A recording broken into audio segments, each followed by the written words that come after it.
DC versus Vampires All Out War! A spin off of the maxi series DC vs. Vampires. All Out War is written by main series writer Matthew Rosenberg, also joined by Alex Pacnado. The art, which I will say upfront, is gorgeous with its use of only 4 colors, you'll see which soon enough, is handled by Pasquale Culano on pencils and inks for the first 4, with Francesco Monterino joining him for the last 2. The rest of the art team includes Nicola Rihi on colors, Troy Peteri on lettering, and Alan Qua doing the covers. So, you're probably wondering, why the spin-off series and not the main book itself? Well, for starters, I kinda wanted to see if this spin-off had the necessary ingredients to stand on its own. But, as I was reading the series, something about it just clicked. The best way to show you what I mean would be to just get into it. So, let's get started.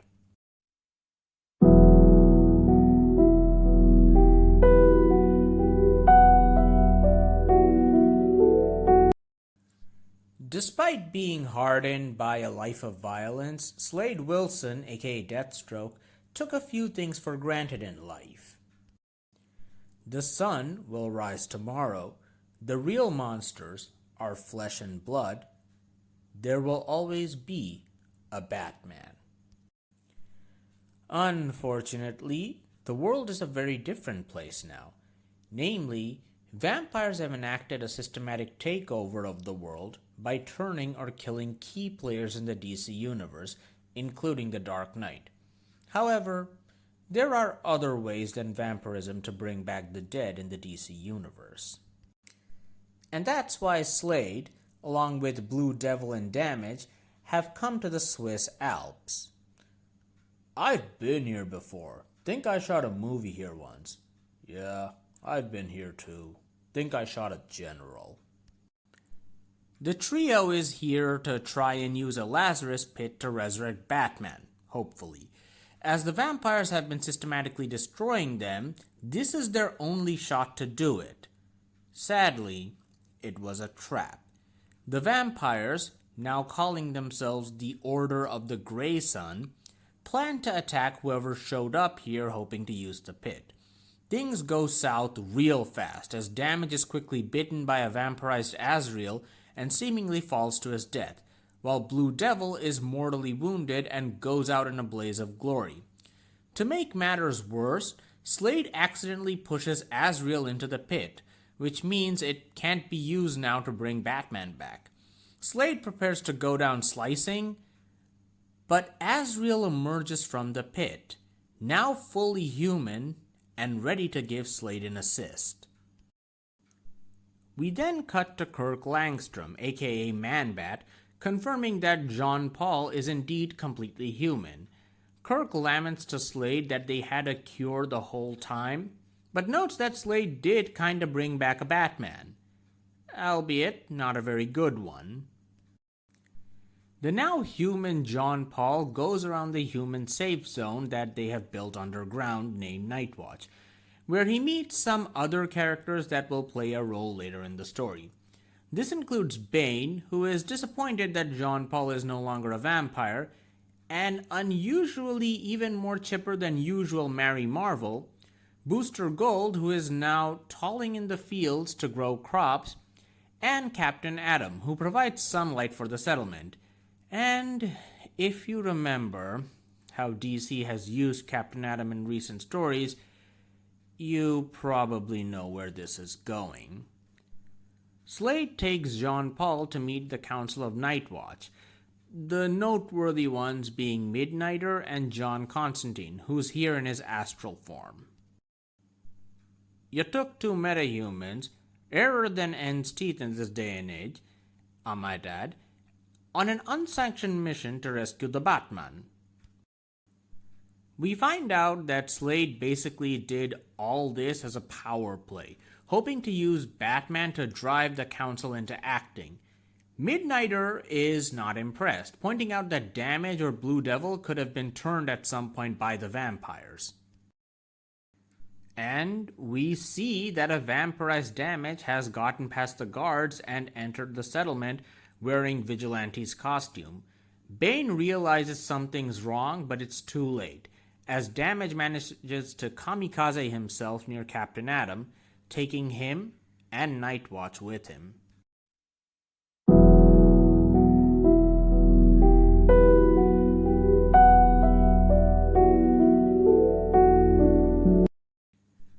Naturally, not everyone died, seeing as there are 5 more issues to go, but the survivors are forced to abandon Nightwatch.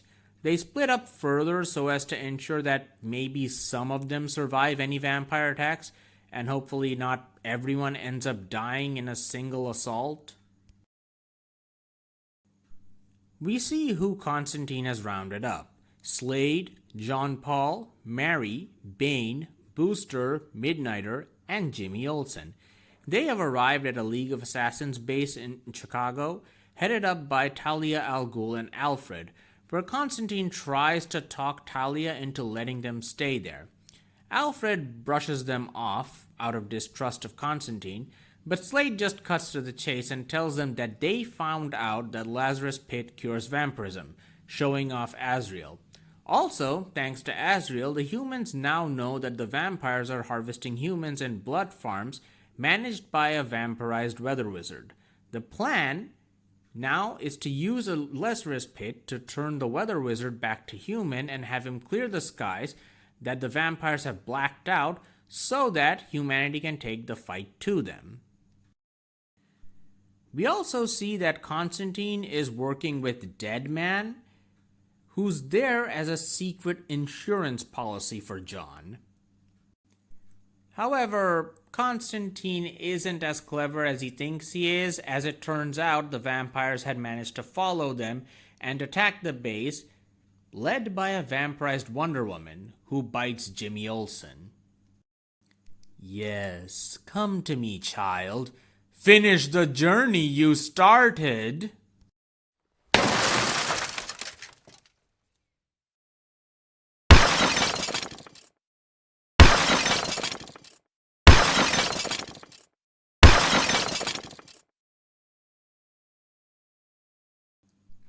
She shouldn't have hurt Jimmy.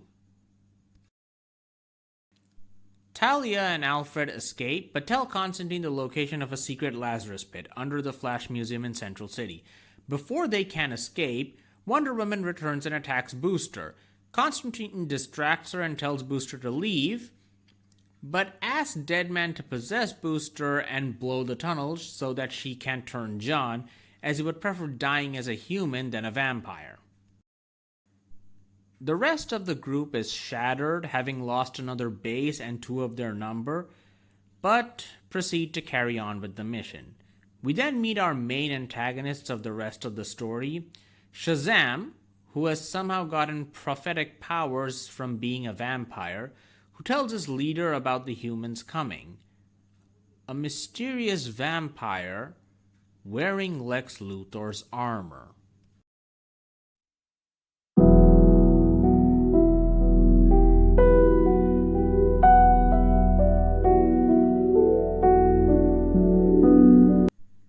The team has gone to Florida, where the blood farms are located, and is taking a minute to enjoy actual sunlight for the first time in ages. Still, it isn't long before they're attacked, but Batwoman shows up to help them.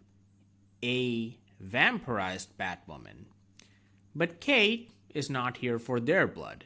She has a secret mission that coincides with theirs. Starfire is being held in the same blood farm by the Grey Sun's leader, Baron Cinder, who is trying to get Corey to power him up with her abilities. Despite initial mistrust, the team agrees to help Kate, as freeing Starfire would help humanity and provide a distraction for them to grab Weather Wizard. Who builds a blood farm next to an amusement park? We are in Florida. Let's Spain. Bane seemingly gets to Corey, except it's a vampirized Mirage in disguise, who bites Bane and offers to turn him to overcome the pain. But Deadman interferes and we see what type of insurance he's meant to provide. If any of Slade's group is about to turn, kill them. Meanwhile, Slade and Kate find the real Corey, who is asked to provide a distraction. As the Baron would be forced to chase her, it would be easier for the other group to extract Weather Wizard. Except, the Baron hasn't left his castle unprotected.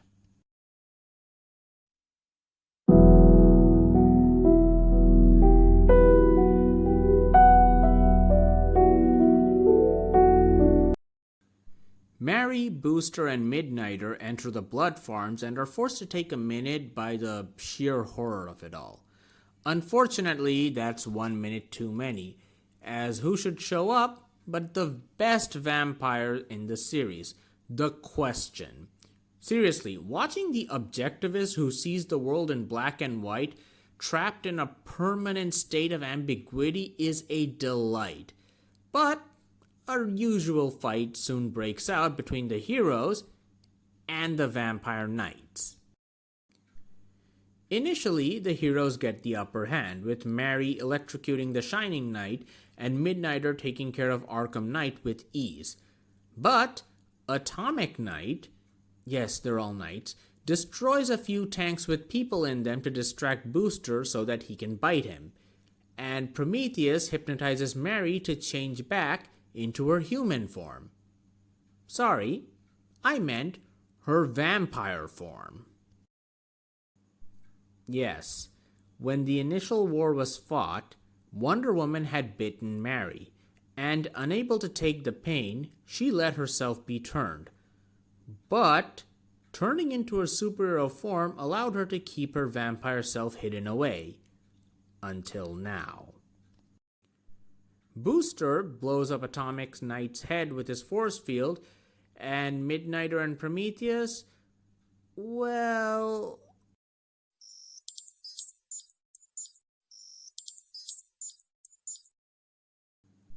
Ugh, fine.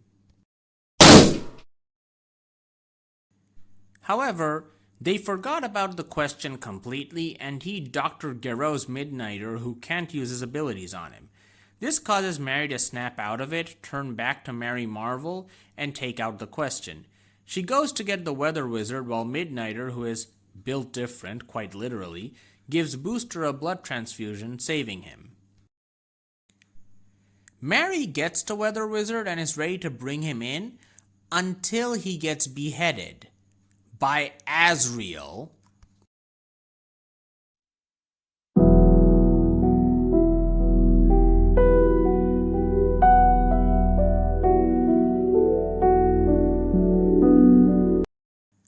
Jean-Paul explains the reason behind his betrayal. His original programming from when he was an assassin was kicking back after he turned back human, and it wasn't too happy about Azrael having been turned into a vampire and was planning to rewrite his mind. So, he struck a deal with the vampires to avoid letting it happen.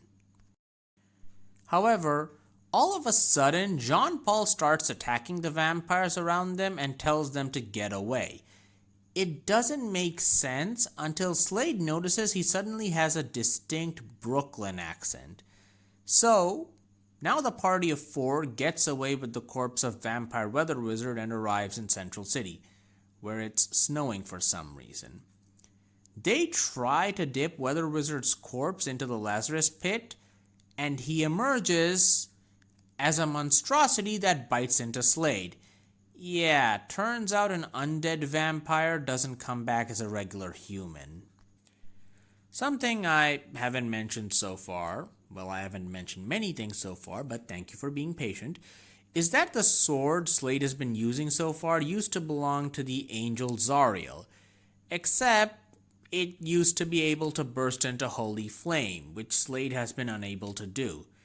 Mary used the sword's flames to cauterize Slade's bite, and when asked how she did it, she said she had faith in him. And then Vampire Shazam attacks. Mary takes the fight to him, buying time for the others who decide to look for the source of the snow. The fight between Mary and Shazam ends when Mary calls down the lightning, reverting them back to their regular forms. Billy, who is still human, is told by Mary that he doesn't have to worry about nightmares any longer. The others discover the source of the snow, Captain Cold using his freeze gun to ice himself. And the issue ends with Mary in her human form and covered with blood, catching up with them and asking them to kill her.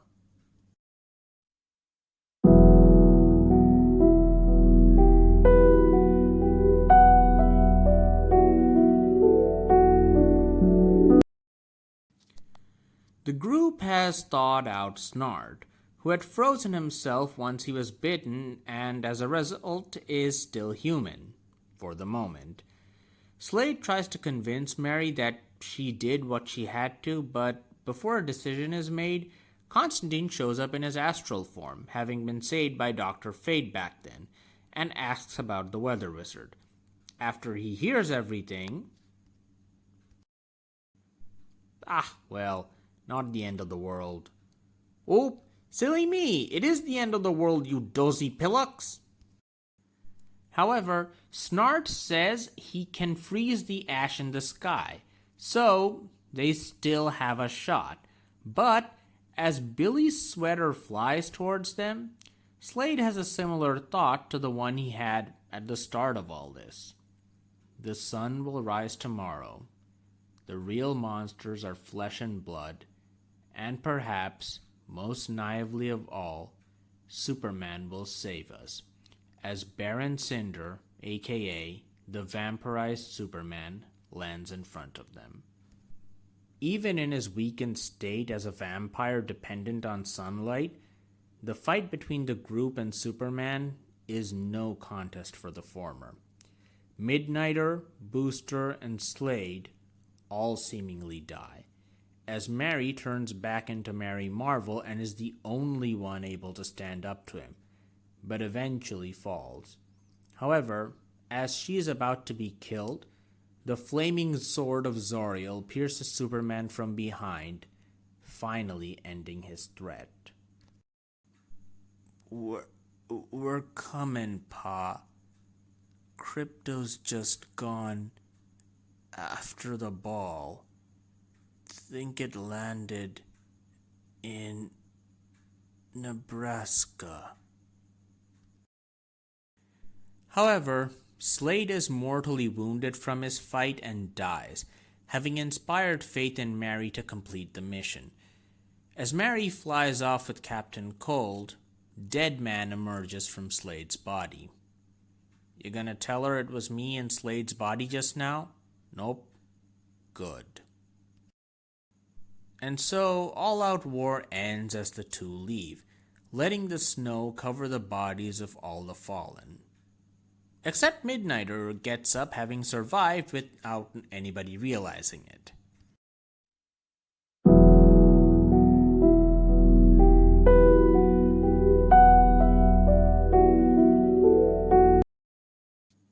So, with each issue of All Out War, there was a backup story about this universe. As they're not directly tied into this plot, I'll just quickly go over them. Issue 1, Who's Trapped by Guilherme Singelin. Barbara Gordon fights a bunch of GCPD cops who have been turned into vampires, including her father. Should be more poignant, but sadly isn't. Issue 2 and Issue 3's backup, Dark Birth by Emma Viscelli, Heining, and Troy Peteri. The origin of Nightwing, King of the Vampires.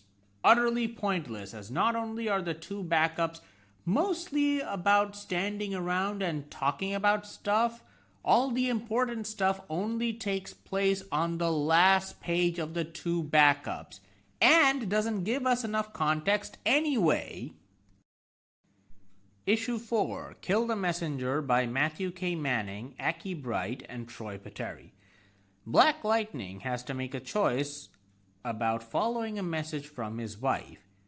That was in the hands of a superhero killed by a vampire. This is one of the better backups, as not only do we get to experience a new art style, the story is pretty solid as we see Black Lightning struggle with what his head says and what he feels in his heart. Issue 5, Dead Cities by Danny Lore, Heining, and Troy Pateri. Jack Hawksmoor of the Authority deals with Jenny Sparks, who has risen from the dead as a vampire, while he himself slowly begins to turn into a vampire as the vampires begin to outnumber the living. This is also really good. Probably the best of the backups, as Jack struggles to maintain his humanity while completing his mission. I'm not sure if the premise completely works with how Jack's powers normally tend to be, but that's more of a nitpick. And finally, Issue 6, Thirst by Mirka Andolfo and Troy Pateri. A vampire Poison Ivy wants to drink the blood of both humans and vampires, until she evolves again.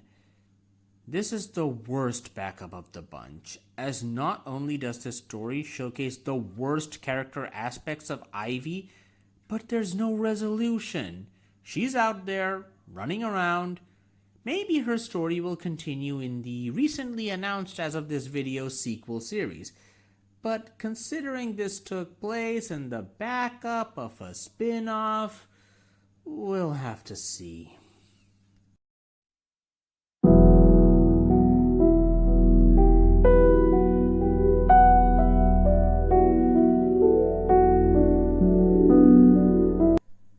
Almost. Integral elements heavily tie this series into the main story, like how the vampire takeover happened is never explained here, and why getting to Australia in the end is really important for Mary Marvel and Captain Cold. The inconsistency concerning how vampirism works in the main series is present here as well, sadly. Also, if you were just reading the main series and wanted to know what happened to Superman, as his being turned into a vampire as well as Batman's deaths were the final pieces for the vampires to deal with before they invaded, you're out of luck, because that plot is resolved here. It's a pretty terrible industry practice that is way too common. But All Out War manages to overcome its beginnings as a shallow cash grab to be something better. Not only is there fantastic use of DC lore, the Lazarus Pits being able to undo vampirism, Aztec and Poor Fellow being part of the vampiric Grey Sun cult, which makes a lot of sense considering their background, everything with vampiric Vic Sage, we see how the world being under vampiric rule has changed our characters. Bane has become more amicable and trusting, as seen in the Batwoman incident. It is also this change in outlook that leads him to his death. Booster, a hero in every sense of the word, struggles to adjust to his role in this new world. He tries to help people in his own way, struggles with killing initially, and is very clearly traumatized. He becomes more willing to use lethal force as the story progresses, but it isn't enough in the end. Azrael was initially turned into a vampire and was lucky enough to get turned back. Except, because of his upbringing, he struggles with his sanity. His mental issues plague him throughout the story until the vampires give him an out. In a moment of weakness, seeing Bane of all people die, he accepts their offer. His tale is one of tragedy, made worse because we never really know if the programming would take him over or if it was all in his head. Mary, also a completely heroic character, was always known for being a sweet kid, but it's clear from the beginning that she's acting a bit off, as she seems to be a bit too cheery even when massacring vampires.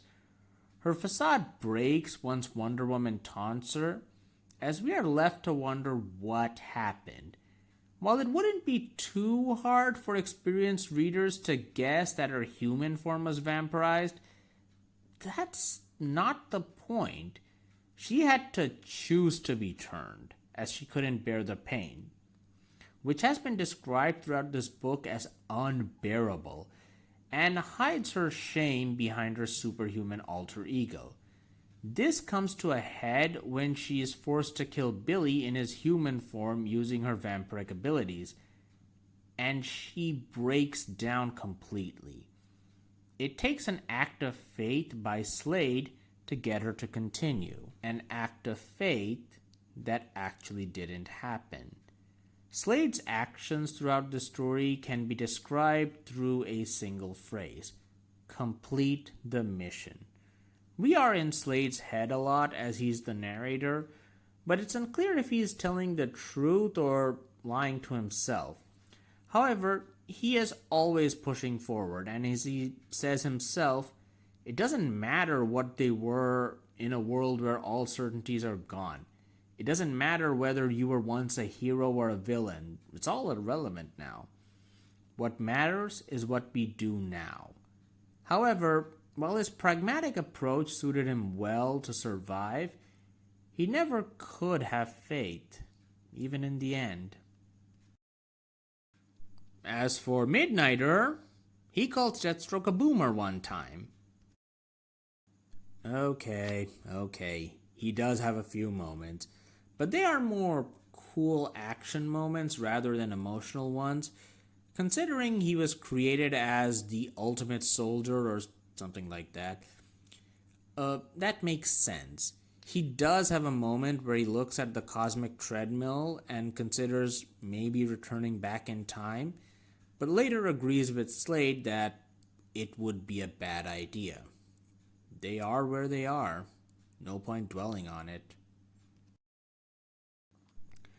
So, with everything said and done, I guess what I'm trying to say is the reason this book sort of worked for me was that while the main DC versus vampire story showed us what it would happen if vampires took over the DC universe, All Out War shows us what it would be like to live in that world, and does a pretty damn good job of it.